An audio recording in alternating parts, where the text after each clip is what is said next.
नमस्कार, quantum mechanics के इस 13th लेक्चर में आपका स्वागत है। आगे बढ़ने से पहले एक बार देख लेते हैं कि हमने 11th और 12th लेक्चर में क्या किया।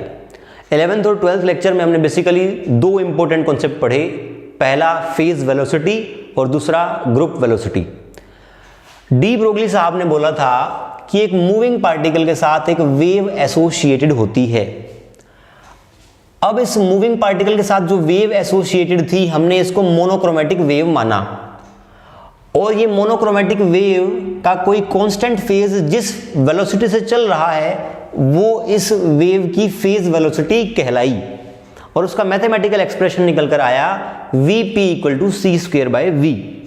और जो c²/v टर्म है, it is greater than velocity of light and which is not practically possible.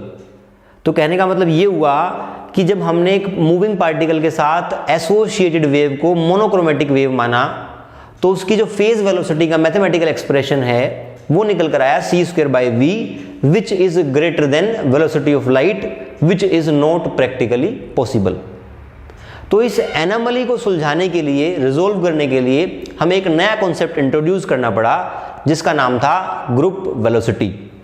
अब ग्रुप वेलोसिटी के केस में एक मूविंग पार्टिकल के साथ हमने इस बार मोनोक्रोमेटिक वेव को एसोसिएटेड नहीं माना, बल्कि इनफाइनाइट नंबर ऑफ वेव्स जिनका वेवलेंथ और फ्रीक्वेंसी आपस में स्लाइटली वेरी कर रहे हैं, इन ऐसी सब वेव्स को ऐड करके, ज्वाइन करके एक कंबाइंड वेव निकाली। वैसे तो हमें आइडियली तो इनफाइनाइट नंबर ऑफ वेव्स को मैथमेटिकली ऐड करना चाहिए था, लेकिन मैथमेटिकल सिंप्लिसिटी के लिए हमने इस इनफाइनाइट नंबर ऑफ वेव्स की जगह बस दो वेव्स कंसिडर करी, उन दोनों वेव्स को ऐड किया, और जो ऐड करने के बाद मैथमेटिकल फॉर्म आती है रिजल्टेंट वेव की, वो कुछ इस तरीके की होती है 2a cos kx - ωt cos Δk/2x - Δω2/t। ये आप पिछले लेक्चर में देख सकते हैं। तो कंबाइंड वेव की मैथमेटिकल इक्वेशन ऐसी आई, और जब हमने उसको ग्राफ पे प्लॉट किया इस वेव को, तो वेव ऐसी दिखाई दी। तो यहां पर आप ध्यान से देखिए कि ये एक बाहर से इस वेव पे एनवलप बना हुआ है। तो ये इस केस में ये एनवलप एक अलग वेलोसिटी से ट्रेवल कर रहा है, और इस एनवलप के अंदर जो एक वेव हमें दिख रही है उसका कोई भी कांस्टेंट फेज वो अलग वेलोसिटी से ट्रेवल कर रहा है। तो जिस वेलोसिटी से ये एनवलप ट्रेवल कर रहा है उसको हमने नाम दिया ग्रुप वेलोसिटी, और इसकी वैल्यू निकल कर आती है dω/dk। सिमिलरली जो अंदर वेव है उसका कोई एक कांस्टेंट फेज जिस वेलोसिटी से ट्रेवल कर रहा है उसको हमने फेज वेलोसिटी बोला, और उसका एक्सप्रेशन बनता है Vp = ω/k। तो 12th लेक्चर में हमने बेसिकली सिर्फ ये समझा कि एक मोनोक्रोमेटिक वेव की जगह हम अगर इनफाइनाइट नंबर ऑफ वेव्स ले लें तो उनके एडिशन के कारण जो वेव बनेगी उसका मैथमेटिकल फॉर्म कैसा बनेगा, और जब हम उस वेव को ग्राफ पे प्लॉट करेंगे तो वो कैसी दिखेगी। अभी तक हम ये रिजोल्व नहीं कर पाए हैं कि जो वहां पर फेज वेलोसिटी c²/v निकल कर आई थी उसका क्या मतलब है। तो आज की क्लास में हम यही समझेंगे कि वो Vp = c²/v जो निकल कर आई थी उसका रियल मीनिंग क्या है। आज की क्लास का हमारा टॉपिक है relation between group velocity vg and particle velocity v। कहने का मतलब क्या हुआ कि कोई एक पार्टिकल v वेलोसिटी से ट्रेवल कर रहा है, उसके साथ एक वेव एसोसिएटेड है, और इस वेव का जो ये एनवलप है जो हमने पिछली क्लास में देखा, ये vg से ट्रेवल कर रहा है। तो इस क्लास में हमें निकालना क्या है, वेलोसिटी ऑफ पार्टिकल v और group velocity of the associated wave, इन दोनों के बीच में रिलेशनशिप क्या है। इसको पढ़ने से पहले हम एक दो हमारे जो पुराने कॉन्सेप्ट हैं उनको थोड़ा सा रिवाइज करते हैं जो कि यहां पर काम आएंगे। पहला कॉन्सेप्ट है जो प्लैंक ने दिया था। प्लैंक ने कहा था कि light wave is equivalent to a particle called photon, ऐसा प्लैंक ने बोला था। फिर प्लैंक की बात को ही मानकर जब फोटो इलेक्ट्रिक इफेक्ट को आइंस्टीन ने एक्सप्लेन किया, तब आइंस्टीन ने एक नई बात कही। आइंस्टीन ने कहा कि अगर इस वेव, लाइट वेव की फ्रीक्वेंसी न्यू है और फोटोन की एनर्जी ई है, तो इस न्यू और ई के बीच का जो रिलेशन होगा वो होगा E equal to h nu. E is energy of this particle named photon and nu is frequency of this light wave. और यहां पर एच क्या है? एच है यहां पर प्लैंक कांस्टेंट। जब आइंस्टीन ने ये बात फोटोन और लाइट वेव के लिए बोली, तब डी ब्रोगली ने कहा फिर तो ऐसा भी होना चाहिए कि एक पार्टिकल की जो एनर्जी ई है और उसके साथ एसोसिएटेड जो वेव है उसकी फ्रीक्वेंसी न्यू है, इस केस में भी आपका जो relation E equal to h nu valid होना चाहिए। ऐसी बात डी ब्रोगली ने प्रपोज की, ये डी ब्रोगली ने कहा। क्लियर है इतना? अब देखिए, इस मैथमेटिकल एक्सप्रेशन को मैं हल्का सा मैनिपुलेट कर रहा हूं। टाइम पीरियड, फ्रीक्वेंसी आपकी होती है 1/t time period and t equal to 2π/ओमेगा। तो यहां से हम ये बोल सकते हैं क्या कि न्यू फ्रीक्वेंसी इक्वल टू ω/2π। जब हम इस वैल्यू को इस इक्वेशन में पुट करते हैं तो मेरी एनर्जी बनती है E equal to h/2π into omega. यहां पर h/2π प्लैंक कांस्टेंट अपॉन 2π, इसको मैं एक नया कांस्टेंट बोल रहा हूं h कट। तो यहां पर आपकी एनर्जी बन जाएगी E equal to h cut omega. Similarly जो आपका डी ब्रोगली ने रिलेशनशिप दिया था, डी ब्रोगली ने जो वेवलेंथ और मोमेंटम का रिलेशन दिया था वो था P इक्वल टू h/λ। अब इसको भी अगर मैनिपुलेट करें हल्का सा, तो हमें पता है कि वेवलेंथ और वेव नंबर के बीच का रिलेशन क्या होता है, k which is wave number is equals to 2π/λ। और यहां से लैम्डा हो जाएगा lambda is equals to 2π/k। और जब इस लैम्डा की वैल्यू यहां पुट करेंगे तो p बन जाता है p इक्वल टू h/2π और ऊपर आ जाएगा k। यहां पर फिर से h/2π बन रहा है, जिसको हमने कि एक नया कांस्टेंट माना है, जिसका नाम बोला है हमने h कट। h के ऊपर एक कट लगा हुआ है, तो p becomes p equal to h cut k।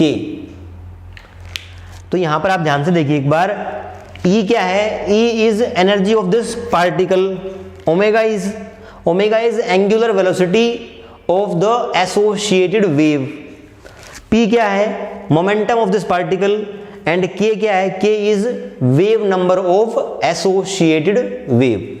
तो ये दो इक्वेशंस हमने अभी तक निकाली हैं, E equal to h cut omega and P equal to h cut K। इसका हम यूज करेंगे आगे के मैथमेटिकल डेरिवेशन में। अब देखिए, यहां पर हमने जो 12th लेक्चर था हमारा ग्रुप वेलोसिटी का, वहां पर Vg को निकाला था dω/dk। अगर मैं ऊपर नीचे h कट मल्टीप्लाई कर दूं तो कोई फर्क नहीं पड़ेगा इस इक्वेशन पे, h cut dω, h cut dk। h cut is constant and omega is variable, k is also variable. तो यहां पर आप देखिए, अगर दोनों साइड देखें तो वेरिएबल क्या है? ओमेगा और e है। ओमेगा बढ़ेगा तो e भी बढ़ेगा।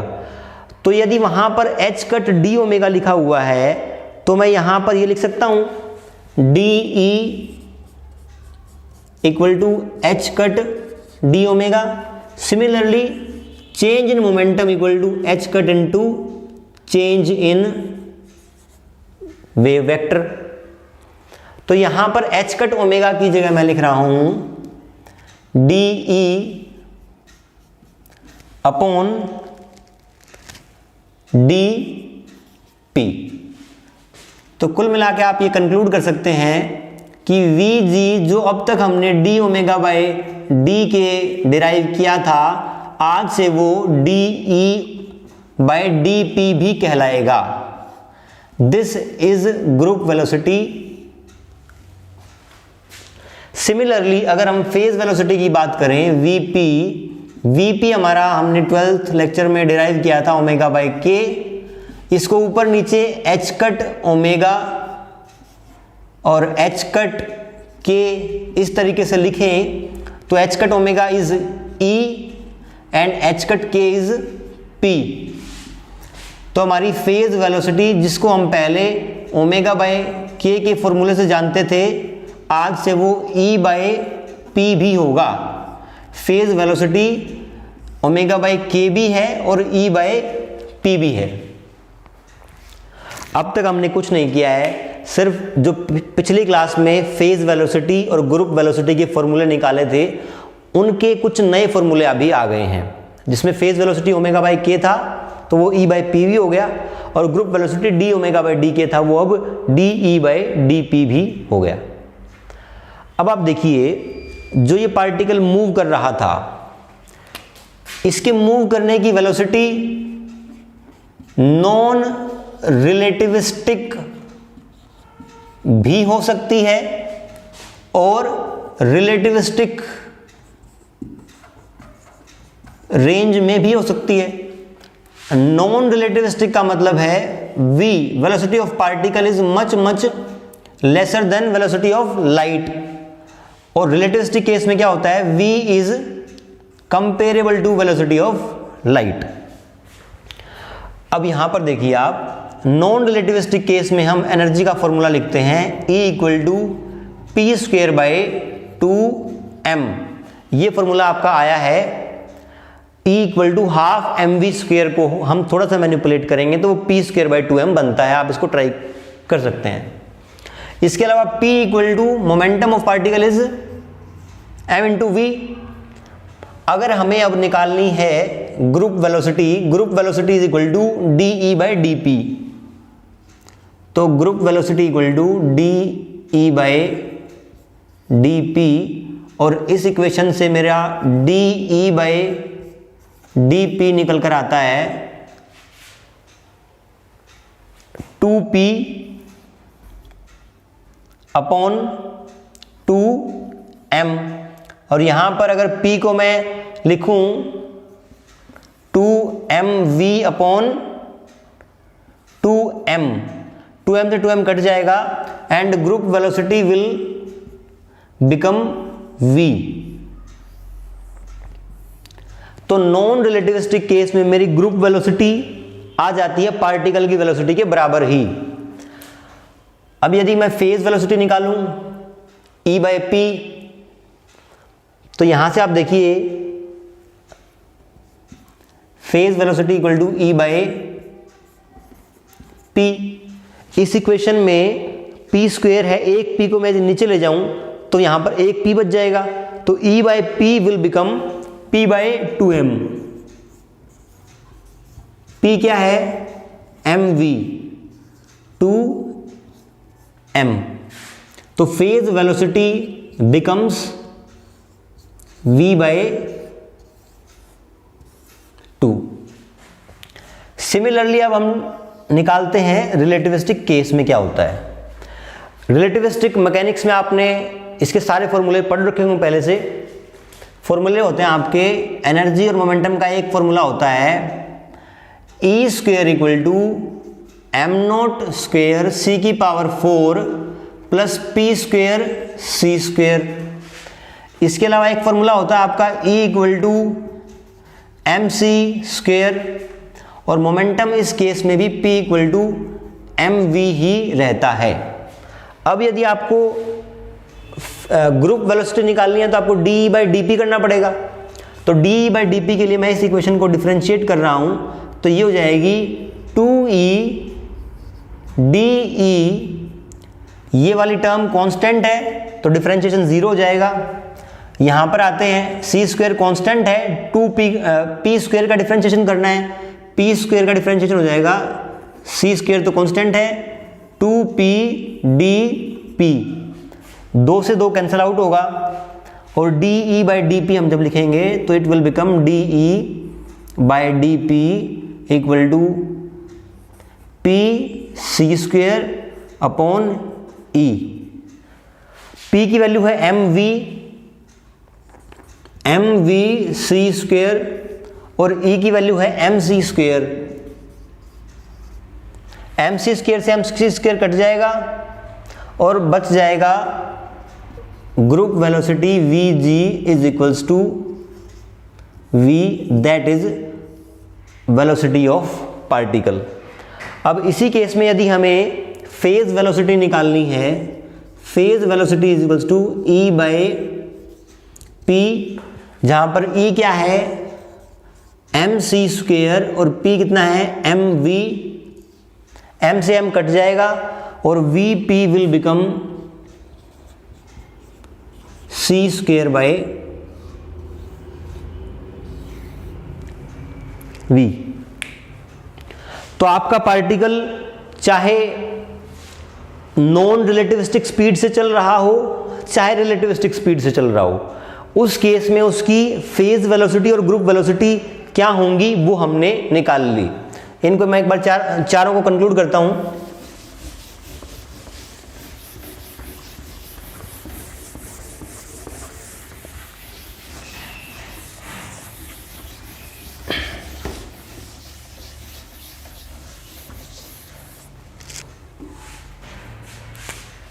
नॉन रिलेटिविस्टिक केस और एक है रिलेटिविस्टिक केस।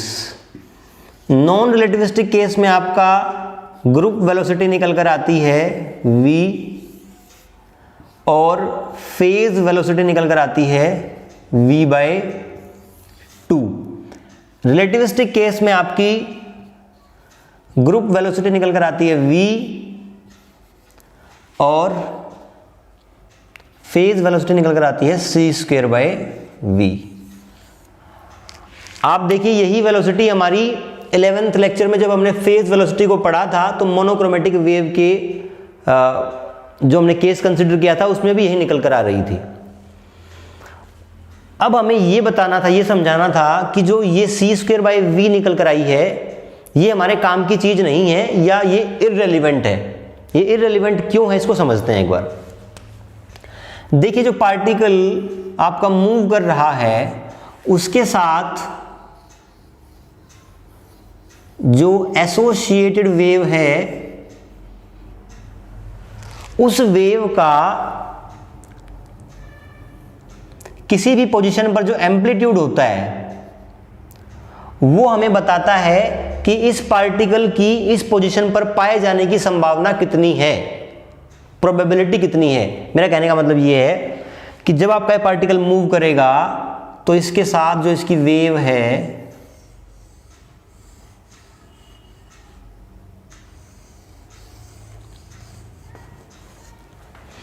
ये पार्टिकल मूव करेगा तो ये वेव भी इसके साथ साथ मूव करेगी। अगर ये वेव इसके साथ साथ मूव नहीं करती तो ये वेव मान लो कि आगे मूव कर गई, पार्टिकल पीछे रह गया और वेव आगे निकल गई। अब वेव का एम्पलीट्यूड क्या बताता है? वेव का एम्पलीट्यूड हमें बताता है कि उस पोजीशन पर पार्टिकल की होने की प्रोबेबिलिटी कितनी है। अगर पार्टिकल यहां रह जाता और वेव आपकी यहां होती तो पार्टिकल की होने की प्रोबेबिलिटी तो इस पॉइंट पर है लेकिन असल में पार्टिकल पीछे है, तो हमारी ये बात हो नहीं सकती। कहने का मतलब पार्टिकल से पार्टिकल की वेव ज़्यादा फास्ट ट्रेवल नहीं कर सकती। सिमिलरली अगर ये वेव पीछे रह जाती तब भी संभव नहीं था, क्योंकि wave is representing probability of finding the particle at a given position. तो अब यहां पर देखिए आप, जो आपकी Vp है it is greater than C। अगर फेज वेलोसिटी को हम वेव की वेलोसिटी माने तो क्या होगा कि वेव आगे निकल जाएगी, पार्टिकल पीछे रह जाएगा। सिमिलरली अगर इस फेज वेलोसिटी जो नॉन रिलेटिविस्टिक केस में निकल कर आई है उसको माने तो v/2 इज फेज वेलोसिटी, उसी को हम वेव की वेलोसिटी मान ले तो वेव पीछे रह जाएगी, पार्टिकल आगे निकल जाएगा। लेकिन ग्रुप वेलोसिटी आप दोनों केस में देखिए, it is equal to v velocity of particle. जितनी पार्टिकल की वेलोसिटी है उतनी ही आपकी इस ग्रुप की भी वेलोसिटी है। This vg is equal to v velocity of particle. इसलिए हम कह सकते हैं कि जो आपका फेज वेलोसिटी है वो इनसिग्निफिकेंट, इररेलेवेंट है, उसका कोई फिजिकल सिग्निफिकेंस नहीं है। तो एक मूविंग पार्टिकल के साथ जब एक वेव एसोसिएटेड होती है तो उस वेव की ग्रुप वेलोसिटी ही हमारे काम की चीज़ है, और जो हमें मैथमेटिकली भी निकल करके आई है वेलोसिटी ऑफ पार्टिकल के बराबर। तो इस तरीके से जो एक पजल 11th लेक्चर में क्रिएट हुई थी वो हमने सोल्व कर ली है। और मैं एक बार फिर से कंक्लूड कर देता हूँ। 11th लेक्चर में हमने माना कि एक मूविंग पार्टिकल के साथ एक मोनोक्रोमेटिक वेव एसोसिएटेड है और जिसकी की वेलोसिटी c²/v है। फिर c²/v किसी वेव की वेलोसिटी हो नहीं सकती। हमने कहा कि हमने शायद ये गलत मान लिया कि हमने उस एसोसिएटेड वेव को मोनोक्रोमेटिक मान लिया। फिर हमने उसको इनफाइनाइट नंबर ऑफ वेव्स जिनका कि वेवलेंथ और फ्रीक्वेंसी आपस में स्लाइटली वेरी कर रहे हैं, ऐसी वेव्स का कम्बिनेशन माना, और जो कंबाइंड वेव है उसकी वेलोसिटी हमने नॉन रिलेटिविस्टिक और रिलेटिविस्टिक केसों के लिए निकाली, और वहाँ से जो हमारी ग्रुप वेलोसिटी है दोनों केसेस में वो एग्जैक्टली मैच कर रही है वेलोसिटी ऑफ पार्टिकल के। और फेज वेलोसिटी दोनों में एक तो अलग अलग आ रही है, एक में ज़्यादा आ रही है, एक में कम आ रही है। It means phase velocity is irrelevant in this particular context. तो आज के लेक्चर में इतना ही। इसका नेक्स्ट लेक्चर जो है वो हमारा होगा फेज वेलोसिटी और ग्रुप वेलोसिटी के बीच में क्या रिलेशनशिप होता है। आज के लिए इतना ही। Thank you very much.